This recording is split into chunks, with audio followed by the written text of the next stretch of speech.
Bonjour mes bichas, j'espère que vous allez tous bien. Laissez-moi vous dire que même si c'est pas le cas, ici ça ira puisqu'on est entre nous. Sur ce, je vous souhaite officiellement la bienvenue sur ma chaîne Ibrahim Lasson alias Papa Congosa. Bon, aujourd'hui mes bichas, je vous viens avec une histoire un tout petit peu lourde et surtout creepy. Creepy qui veut dire très effrayant. C'est l'histoire d'une jeune Congolaise de la vingtaine qui a été forcée, qui a été obligée par son mari et sa coépouse de laver et de coucher avec des cadavres pour le compte de son mari. Pour être plus explicite, pour rendre son mari plus riche qu'il en était déjà. Je suis persuadé que juste avec ce titre, vous vous posez déjà certaines questions. Comment est-ce que cela peut être possible? Comment est-ce qu'on peut coucher avec un cadavre? Où le faisait-elle? Et surtout, pourquoi elle n'a pas stoppé cela à temps avant que ça ne dégénère? Don't worry my dear Bécha, ne vous inquiétez pas, je vais répondre à toutes ces questions. Mais pour des raisons d'anonymat, je vais appeler la fille Nadia Tati. Les plus attentifs et surtout les plus fidèles à la chaîne comprendront dès la première minute, ou bien même avec ce titre, que l'histoire avait déjà été contée, mais de la mauvaise manière. Pas pour dire que les informations étaient erronées, non, loin de là, mais plutôt parce qu'elle avait été faite à la hâte, comme un journaliste de bas niveau, et en plus de cela avec des prises de position très idiotes. Comme le dit l'adage, seuls les imbéciles ne changent pas. Et puisque je n'en suis pas un, j'ai décidé de m'améliorer. Je reprends aussi la vidéo tout simplement parce que après l'ancienne, j'avais été contacté par un membre de la famille qui m'a donné plus de détails. Tout simplement parce qu'à la base, l'histoire m'avait été racontée par un proche de la famille, par un ami de la famille. Maintenant, si tu veux savoir comment est-ce que Nadia a fait pour se retrouver au milieu de cette spirale infernale et surtout ce qui lui est arrivé par après, je t'invite à t'installer confortablement, à me poser ton plus gros pouce bleu en l'air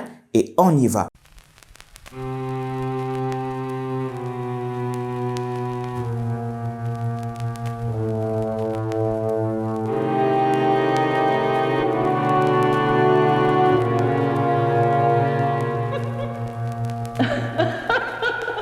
Je m'appelle Nadia Tati et ceci est mon histoire. Mon père répondait au nom de Jean Tati. C'était un jeune entrepreneur et à côté, il faisait du business. Ma mère, elle, s'appelle Hermine Songa. C'est une femme au foyer. Je suis sûre et certaine que vous êtes en train de vous demander pourquoi est-ce que j'ai conjugué mon père à l'imparfait et ma mère au présent. Ne vous inquiétez pas, vous allez savoir dans quelques instants pourquoi. Et je suis aussi persuadé que vous êtes en train de vous demander pourquoi Songa et pas Tati. Tout simplement parce que mes parents ne se sont jamais mariés légalement. Mes parents avaient au total 3 enfants, dont moi l'aîné, suivi de Junior et enfin de Sabrina la Benjamin. Mes parents, en plus de nous 3, avaient pris à leur charge le petit Loïc, le petit frère à ma mère. Nous vivions tous ensemble dans une très belle maison à Pointe-Noire. Une très belle maison qui était totalement prise en charge par mon père parce qu'il était le seul qui travaillait. Mais malheureusement, en fin novembre 1994, la mort va frapper à notre porte en amenant avec lui notre papa. Plus besoin de vous dire que cela fut le début d'une descente en enfer pour nous et tout particulièrement pour ma mère qui dans un premier temps a été accusée de sorcellerie, a été accusée d'avoir tué son mari, le père de ses 3 enfants, tout simplement pour grandir dans ses activités. Je suis même là en train de parler d'activités, pourtant elle ne travaillait pas, pour servir ses intérêts, c'est-à-dire grandir dans les différentes tontines dans lesquelles elle était. C'est fou, n'est-ce pas? Puis, ils ont exigé d'elle une forte somme d'argent pour l'enterrement de papa. Et comme si cela ne suffisait pas, ils lui ont interdit l'accès à l'enterrement de son mari. Et je peux vous assurer que jusqu'aujourd'hui, maman ne sait pas où se trouve la pierre tombale de celui-là à qui elle avait juré amour et fidélité jusqu'à ce que la mort les sépare. Et juste après que papa ait été accompagné à sa dernière demeure, ma famille paternelle nous a jetés dans la rue comme des malpropres. Et tout cela sans aucun remords. Je peux vous dire qu'on a morflé. C'était les moments les plus noirs de notre vie. C'était les moments les plus difficiles de notre existence. Après ce terrible drame, nous sommes rentrés dans la famille de maman. Mais je peux vous assurer que c'était pareil. Personne dans ma famille maternelle ne voulait de nous. Ils croyaient dur comme fer aux rumeurs que propageait la belle famille de ma mère. Pour eux, il n'y avait plus l'ombre d'un doute. Hermine est celle-là qui a sacrifié son mari au nom de cette tontine. Supposons maintenant que ce soit vrai. Pourquoi s'en prendre aussi à à nous. Nous pauvres enfants qui ne savions même pas ce que cela veut dire, qui ne savions même pas ce que voulait dire le mot sorcellerie. Malgré les injures, les humiliations et les fausses rumeurs propagées par notre famille et même par les gens du quartier, nous avons tenu bon. Mais je peux encore vous le dire une fois de plus, on était devenu le souffle-douleur de tout le monde à Loussala. En fait, Loussala est le quartier où se trouve la maison familiale dans laquelle ma mère a grandi. Laissez-moi vous dire que si quelqu'un cognait son pied dans ce quartier, automatiquement ma mère était accusée. Si quelqu'un refusait de payer sa dette, laissez-moi vous dire qu'on devait venir toquer chez nous pour demander à ma mère de débloquer les finances. Que depuis qu'elle est dans le quartier, les affaires ne marchent du tout plus. En gros, ma mère était vue comme le mal incarné dans ce quartier. Elle pouvait, avec toutes ces injures, toutes ces humiliations et ces fausses accusations, se suicider dans le but de mettre fin à tout cela. Mais non, ma mère a tenu bon tout simplement parce que c'est une femme incroyablement forte et aussi parce qu'elle nous aimait de tout son être. Pour qu'on puisse manger, elle a commencé un petit commerce de beignets de farine et de bananes, accompagné de la bouillie de maïs et du haricot. Et je peux vous dire que personne n'achetait, tellement les gens du quartier avaient propagé la nouvelle comme quoi on était une famille de sorciers et que si les gens mangeaient de cette nourriture-là, ils allaient finir empoisonnés. Ce qui dit, pour limiter les frais, elle a dû arrêter ce commerce. Dès cet instant, la nourriture est devenue un véritable luxe pour nous, au point où nous avons commencé à faire de l'aumône.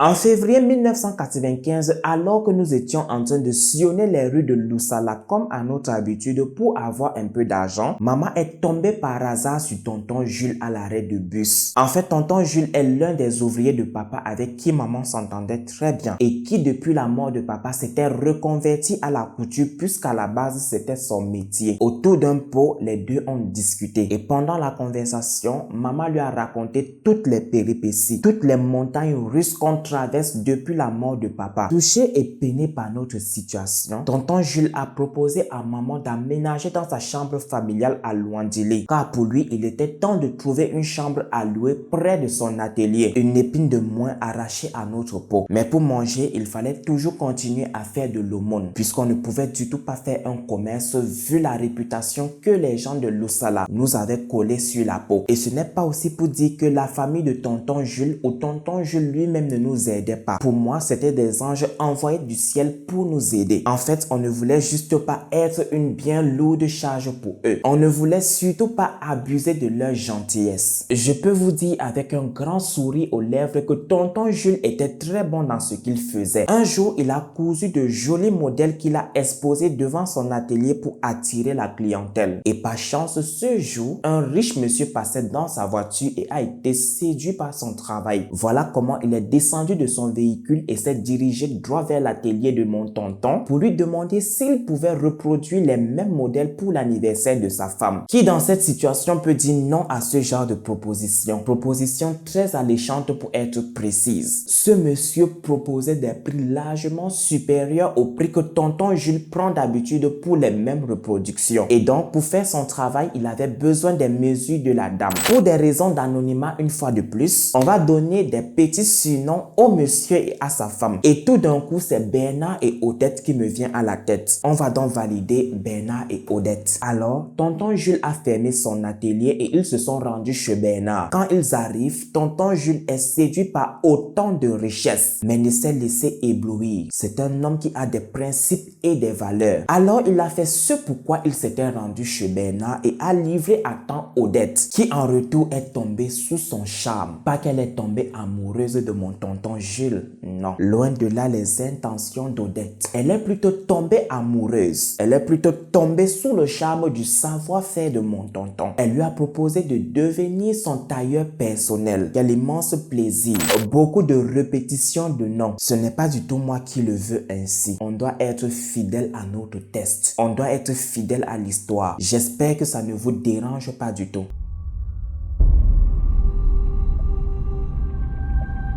Mai 1995, j'ai là alors 19 ans et c'est désormais à moi d'assumer et d'assurer la famille puisque ma mère avait fait un AVC, ce qui ne m'a guère surpris vu le fardeau qu'elle devait porter au quotidien, vu la souffrance qu'elle vivait au quotidien, vu le nombre d'humiliations qu'elle pouvait subir en une journée. Ce fameux jour, je ne m'attendais du tout pas au cauchemar, à l'horreur que j'allais subir en cette matinée. Alors que j'étais en train de parcourir les rues de Loussala pour demander de l'argent aux passants, je suis tombé sur un monsieur qui m'a dit qu'il voulait me donner la somme de 2000 francs. Mais seulement il n'avait pas de monnaie puisqu'il avait avec lui la somme de 5000 francs. Il m'a ainsi proposé de le suivre pour qu'ensemble nous allions chercher de la monnaie. Arrivé au milieu de nulle part dans une maison abandonnée, le monsieur en question a abusé sexuellement de moi, puis s'en est allé me laissant là dans une immense douleur toute seule. Par la grâce, j'ai pu me relever et trouver la force nécessaire et trouver l'énergie nécessaire pour regagner la maison. Arrivé à la maison, j'ai raconté cette mésaventure à ma mère et à mon tonton. C'est ainsi que lors d'une de ses livraisons chez Odette, il lui a demandé si elle n'avait pas besoin d'une ménagère permanente. Et tout de suite, Odette a répondu que non, que tout le temps sa maison est propre. Et même quand ça se salit, elle appelle une personne seulement pour une demi-journée. Mais mon tonton a su se montrer persuasif. Je ne vais pas vous mentir qu'il a joué sur les émotions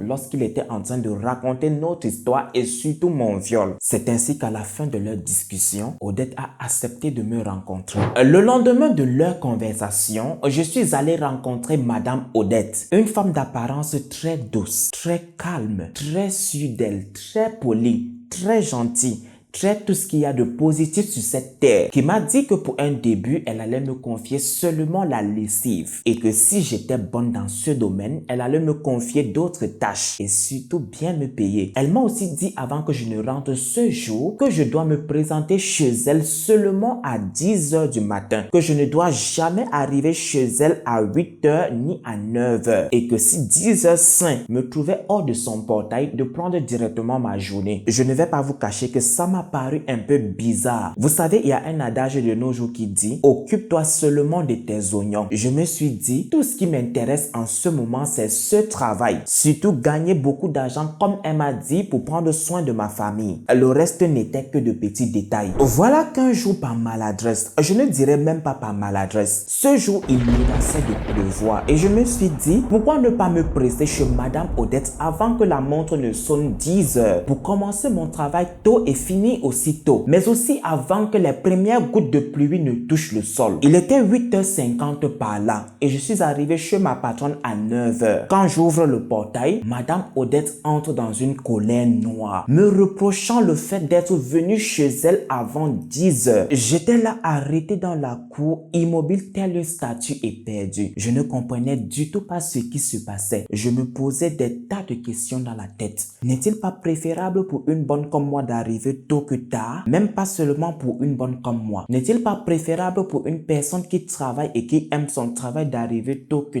tard? Bref, je me suis excusé auprès de Madame Odette ce jour, mais laissez-moi vous dire qu'elle ne voulait rien comprendre. Elle m'a dit ce jour de partir et de ne jamais revenir car j'avais enfreint une règle d'or. Je vous assure que lorsque j'ai entendu ces mots, pars et ne reviens jamais, j'ai eu l'impression qu'on m'avait versé une douche bien froide. J'ai pleuré toutes les larmes de mon corps. J'ai supplié la pitié de Madame Odette, mais le fait était déjà fait. J'étais renvoyé. La seule question maintenant qui me préoccupait, maintenant que je suis renvoyé, qu'est-ce que ma famille et moi allions devenir? Le lendemain, j'ai demandé à tonton Jules de m'accompagner une fois de plus chez Madame Odette. Et seulement là, elle est revenue en de meilleurs sentiments et m'a demandé aussitôt de reprendre le travail. Je peux vous dire une fois de plus que lorsque j'ai entendu ces mots de la bouche de Madame Odette, une sensation de joie m'a envahi. Je ne vais pas vous mentir que grâce à ce travail, nous vivions désormais bien. Nous mangeons désormais à notre faim. Comme je vous ai tantôt dit, ma patronne était une femme en or. Ma patronne était une femme très gentille. Elle me donnait des vêtements pour ma mère et moi. Elle me donnait aussi de la nourriture pour ma famille. Elle me donnait des bijoux pour ma mère et moi. Et elle me donnait plein d'autres cadeaux que je ne peux en citer. Un jour, elle m'a dit qu'elle m'appréciait bien et m'a demandé demandé de devenir sa bonne permanente, ou si vous voulez, sa ménagère permanente. Ce qui voulait dire que j'allais désormais vivre dans sa maison. Waouh,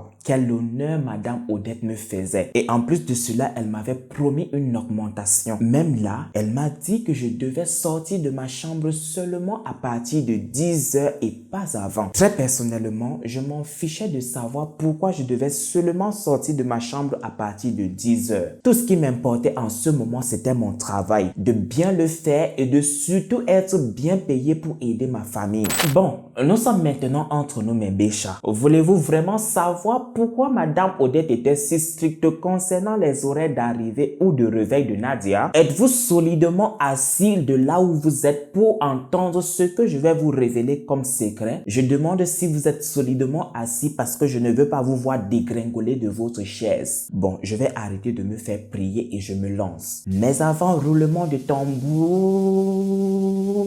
en fait, toute la richesse de Monsieur Bernard se reposait sur un pacte qu'il avait signé avec le diable, si je peux dire ça ainsi. Bref, coucher avec les cadavres, c'est un pacte diabolique. Maintenant, quelle était sa condition à remplir? Ou du moins, quelle était la condition à remplir pour se remplir de plus en plus des poches? Je vous ai déjà dit, la condition était de coucher avec des cadavres pour se remplir de plus en plus des poches. C'est terrifiant, n'est-ce pas? Mais laissez-moi vous dire qu'il y a certaines personnes qui le font et il y en a d'autres qui font pire que ça. Avant de continuer pour vous mettre dans le bain, je vais vous raconter une toute petite anecdote. Pour ceux qui ne le savent pas, moi je viens de Fumban. Et dans ma ville, je ne vais pas vous mentir en vous disant que c'était dans mon quartier. Non, ce n'était du tout pas dans mon quartier. Dans ma ville, il y avait un monsieur, un papa je voulais dire, qui avait un grand garçon. Et son grand garçon habitait à Douala. Vous savez, chez nous, on a une réputation de ceux-là qui n'aiment pas l'école, mais qui aiment l'argent facile, qui aiment la vie facile. Je le dis ouvertement. Il n'y a pas de honte à ça. Bref, c'est une grosse honte. Les jeunes de chez moi détestent l'école. Tout ce qui les intéresse, c'est la vie facile. Je vais arrêter de vous distraire et je vais vous raconter la petite anecdote. Le papa se lève un jour pour aller rendre visite à son fils à Douala. Quand il arrive, tout se passe plutôt bien. Un jour, aux environs de minuit, le papa s'est levé de son lit pour aller uriner dans la douche. Quand il arrive, son fils était assis devant un pot rempli de caca. Un pot rempli d'excréments en train de le bouffer.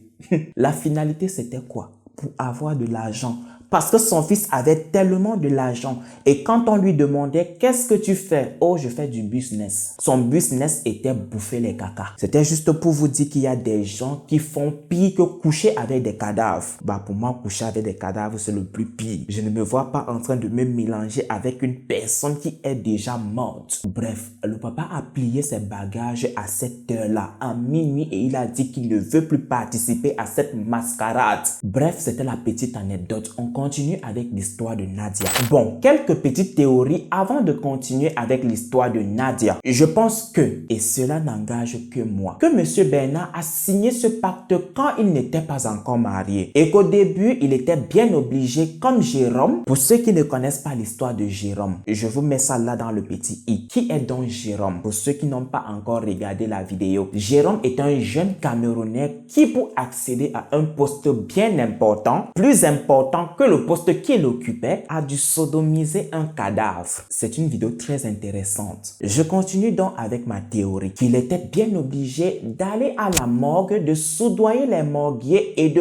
coucher avec les cadavres. Ou je voulais dire, pour ne pas être vulgaire, de faire sa sale besogne. Et que quand il s'est marié, il était déjà devenu suffisamment riche pour avoir dans sa villa une chambre secrète où les cadavres étaient amenés, je sais pas si c'était tous les jours ou bien chaque 2 jours ou bien chaque 3 jours. Que sa femme, trop curieuse, lui a posé la question et il n'a eu aucun autre choix que de lui révéler la vérité. Et étant donc déjà au courant de la vérité et peut-être sous les menaces de son mari, elle n'a aussi eu aucun autre choix que de perpétrer la tradition. Oui, pour eux, c'était déjà devenu une tradition à ne surtout pas l'arrêter à leur guise. On peut maintenant continuer avec l'histoire de Nadia. Voilà qu'un jour, Odette va voir son mari Bernard pour lui dire qu'elle n'en peut plus, qu'elle ne peut plus coucher avec des cadavres, qu'elle a eu sa dose de bite cadavrique. Je suis sincèrement désolé pour cet humour décalé, pour cet humour mal placé dans une histoire qui fait littéralement pleurer, dans une histoire triste. Mais elle est quand même allée le voir pour lui dire qu'elle a besoin d'aide. Pourtant, pour cela, il faut une personne qui soit liée à Monsieur Bernard. Laissez-moi rajouter que le couple jusqu'à présent n'a pas du tout d'enfant. Pourtant, Monsieur Bernard n'est plus du tout jeune. Pourtant, Madame Odette n'est plus du tout jeune. C'est ainsi qu'Odette va proposer à Bernard de prendre pour deuxième épouse Nadia, pas un mariage d'amour. Un mariage juste pour qu'elle vienne prendre la relève.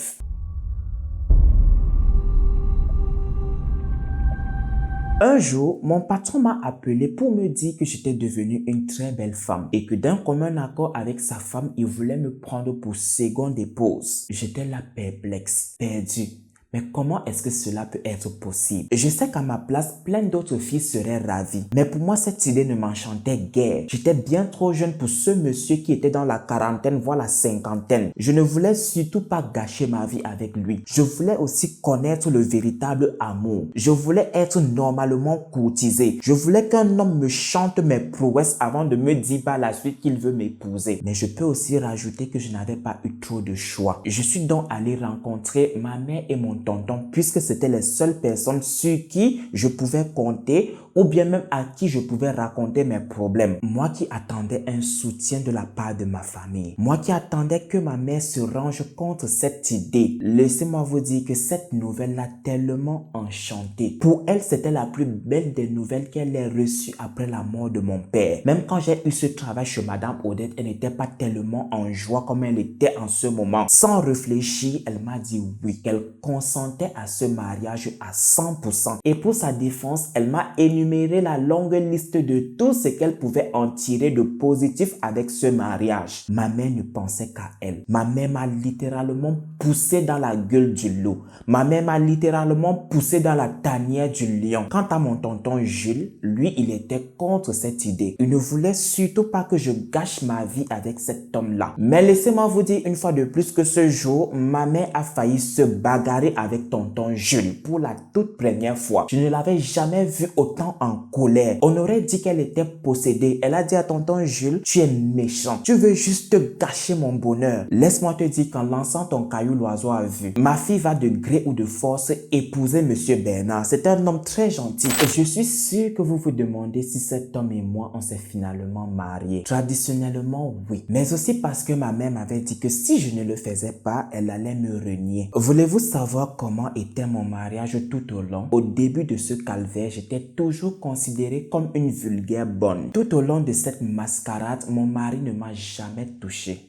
Jamais. Je n'en pouvais plus de ce grand mépris. Je suis donc allé voir ma mère et mon tonton pour leur expliquer la situation, espérant que ma mère puisse me comprendre. Elle qui a déjà vécu dans un foyer, j'ai aussi des besoins. Vous savez ce que ma mère m'a dit? Ma mère m'a dit ce jour que j'étais une mauvaise fille, que j'étais une sorcière. Ma mère qui a souffert tout au long de sa vie. Ma mère qui a fait un AVC parce que les gens du quartier, parce que sa propre famille et sa belle famille la traitaient de sorcière, venaient de me traiter de sorcière. Elle a rajouté par la suite que je vais retourner à mon foyer de gré ou de force et que le mariage c'est pour le meilleur et le pire. Et surtout de penser à elle et à mes petits frères, que même s'il fallait sacrifier mon bonheur pour eux, de le faire. Tonton Jules a voulu la raisonner, mais vous la connaissez. Et donc, il s'est donc juste tu. Ma mère ce jour est allée me raccompagner dans mon foyer. Au début, comme je vous l'ai dit, j'étais toujours considérée comme une bonne. Mon mari ne me touchait jamais. Jusqu'au point où au final, je me suis demandé pourquoi il m'avait épousée. Pourquoi il voulait me priver de mon futur. Pourquoi il voulait me priver de ressentir un orgasme. Voilà qu'un matin, alors que j'étais assise à côté de la fenêtre de ma chambre à contempler la vue et attendant que 10 heures arrivent pour que je puisse sortir de la chambre pour vaquer à mes occupations, j'ai vu là notre gardien ouvrir le portail à une mystérieuse voiture. Puis est sorti de l'intérieur 2 hommes qui ont ensuite transporté quelque chose qui semblait être une troisième personne, mais seulement recouvert de la tête jusqu'aux pieds par une couverture. Quelques instants après, Odette est venue cogner à ma porte. Quand je suis sorti pour lui demander ce qui se passait, elle m'a dit qu'aujourd'hui c'était mon mon tour. Mon tour pour faire quoi? Je lui ai posé la question. Et elle m'a juste répondu, mon tour d'aller entretenir des rapports sexuels avec le cadavre qu'on avait amené dans la maison. J'ai cru un instant qu'elle était en train de blaguer. J'ai cru un instant qu'elle était en train de me faire un poisson d'avril. Mais seulement, on n'était pas du tout au mois d'avril. On était là au mois de juillet. Et très rapidement, le temps a changé dans la maison. Ils ne m'ont laissé aucun autre choix. Je dis ils parce que mon mari était aussi là. Les deux colosses qui avaient amené le cadavre dans la chambre secrète étaient aussi postés là. Vous savez, je vais vous dire un truc. L'argent achète tout. Presque tout, je vous l'ai dit. Mon mari avait suffisamment d'argent pour me faire disparaître et on ne retrouve jamais mon corps. Ce jour, mon monde s'est écroulé. J'ai pleuré toutes les larmes de mon corps. Mais pour finir, je suis allé accomplir le devoir qui m'était demandé. Vous voulez certainement savoir comment j'ai fait ça. Je suis entré dans la chambre mystérieuse et j'ai suivi les instructions. J'ai suivi les indications que m'avait donné ma coépouse. Quand je suis entré, cet homme mort était couché tout nu sur le lit. Je me suis déshabillé, je suis monté sur lui et j'ai simulé l'orgasme parce qu'en plus, il fallait que je jouisse. Et après tout ça, il fallait encore que je le nettoie pour qu'il puisse être ramené à la morgue. Je vous ai dit que je n'ai eu aucun autre choix que de le faire. J'étais surveillé. C'était soit ça, soit on allait oublier mon corps quelque part. Quand j'ai fini, j'ai directement su que je venais de faire un pacte diabolique. Voulez-vous aussi savoir pendant combien de temps je l'ai fait? Je l'ai fait pendant plusieurs mois et cela jusqu'à mes 20 ans. Je n'en pouvais plus. Connaissez-vous le dicton « J'ai tout l'argent du monde et je n'arrive pas à dormir de la nuit » C'était désormais ça ma vie. J'avais tout et je n'arrivais du tout pas à dormir la nuit. Je n'arrivais du tout pas à fermer les yeux. Surtout quand j'imaginais que peut-être demain j'allais monter sur un cadavre. Simuler jusqu'à jouer. Puis est venu le jour où j'ai commencé à maigrir. À sérieusement maigrir comme si j'étais en phase terminale du sida. Et en plus de tout cela, j'étais interdit de voir ma famille. J'étais en quelque sorte dans une prison dorée. Voilà qu'un jour venu, et il faut savoir que nous sommes déjà en 1996. J'ai supplié mon mari et ma coépouse de me laisser aller rendre pour une dernière fois visite à ma famille, car je m'étais résolu à cette vie. Et je sentais aussi que ma mort était proche. Après les avoir promis que je ne dirais rien à personne, ils m'ont donné leur accord. Ils m'ont donné la permission d'aller rendre visite à ma propre famille. Quand je suis arrivé, j'ai tout expliqué à ma mère et à tonton Jules. Mais laissez-moi vous dire que ma mère ne m'a du tout cru. Elle m'a plutôt dit que j'avais une fois de plus inventé toute cette histoire pour fuir mon foyer et que de son vivant, elle ne me permettra jamais de faire une telle chose. Ma mère ne pensait qu'à son propre bonheur. Ma mère s'en fichait de mon bonheur à moi. Même si je dois mourir pour lui assurer un bel avenir, elle s'en fout. C'est tonton Jules qui a dû intervenir en disant que cela lui paraissait un tout petit peu étrange que je sois dans un foyer aisé, dans un foyer où j'ai tout et de maigrir comme je l'étais. C'est ça qui a un peu fait tiquer ma mère, qui a demandé à tonton Jules de prendre sa journée du lendemain parce que je devais dormir chez ma famille pour nous accompagner chez moi afin que cette histoire soit tirée au clair. Lorsque nous sommes arrivés le lendemain, il n'y avait plus personne. Ma maison était complètement vide. À croire que Bernard et Odette savaient que j'avais parlé de cela à ma famille. Quand je suis en train de monter et de descendre, c'est l'un de nos voisins qui va me dire que monsieur Bernard et madame Odette ont déménagé. C'est-à-dire que dès que je suis sorti de chez moi ce jour, monsieur et madame sont restés par derrière et ont déménagé. Au même moment où j'ai entendu cette nouvelle, un brouillard m'a envahi. Une nuée d'obscurité m'a envahi. Au même moment, je me suis mis à violemment tousser et à vomir abondamment. Mon ventre aussi s'est mis à terriblement me faire mal. Tonton Jules a stoppé un taxi et avant qu'il n'arrive à l'hôpital, Nadia avait déjà rendu son dernier souffle. Nadia est morte à cause de la cupidité de sa mère. Pour moi, c'est Hermine qui a sacrifié sa propre fille. Pour commencer, lorsqu'elle a été d'accord avec ce mariage, pourtant sa fille n'était du tout pas d'accord. Deuxièmement, quand sa fille s'est plainte de ce mariage et qu'elle l'a traité de sorcière. Et troisièmement, quand sa fille est venue lui expliquer qu'elle couchait avec des morts et elle a refusé de croire sa fille. Je ne dirais pas ici que je comprends reprend Hermine. Hermine, je ne te comprends du tout pas. On peut être cupide. On peut avoir une envie insatiable pour de l'argent, mais pas sacrifier son enfant au détriment de ses propres fins. Depuis ce jour, on a pu entendre parler de Monsieur Bernard et de sa femme Odette. Et je ne serais du tout pas surpris d'entendre qu'ils ont fait d'autres victimes s'ils sont toujours en vie. Et parlant maintenant de Hermine et ses autres enfants, ils sont toujours en vie. Comment est-ce qu'elle vit aujourd'hui puisqu'elle a une réputation de sorcière? Je ne sais pas. Est-ce qu'elle a toujours cette réputation-là dans le quartier? Je ne pense pas. Avant de vous quitter, je tiens à vous préciser que cette histoire est 100% vraie. Ce n'est pas du tout de la fiction. C'est une histoire qui s'est bel et bien passée au Congo-Brazzaville dans la ville de Pointe-Noire. Maintenant, je vous laisse le soin de me dire ce que vous avez pensé de l'histoire en commentaire. Et si vous avez regardé la vidéo jusqu'à la fin, n'hésitez pas aussi de m'écrire en commentaire Cupid. De là, on se reprend à très bientôt. May God bless you. Kiss. J'ai aussi oublié de vous dire un petit truc. N'hésitez pas à me lâcher votre plus gros pouce bleu en l'air, de partager cette vidéo pour alerter d'autres personnes, pour sensibiliser d'autres personnes et surtout pour que notre communauté continue à s'agrandir. Ne faites jamais confiance en personne. Gardez toujours vos gros yeux grands ouverts car c'est votre propre orteil-ci qui joue aux innocents. C'est votre propre orteil-ci qui joue aux innocents qui finira un jour par vous trahir. Mais vraiment, on a beaucoup souffrance. On a beaucoup eu la tort. On est souffert. On est tellement souffert maintenant. Mais vraiment, on a beaucoup souffrance. On a beaucoup eu la tort. On est souffert. On est tellement souffert maintenant.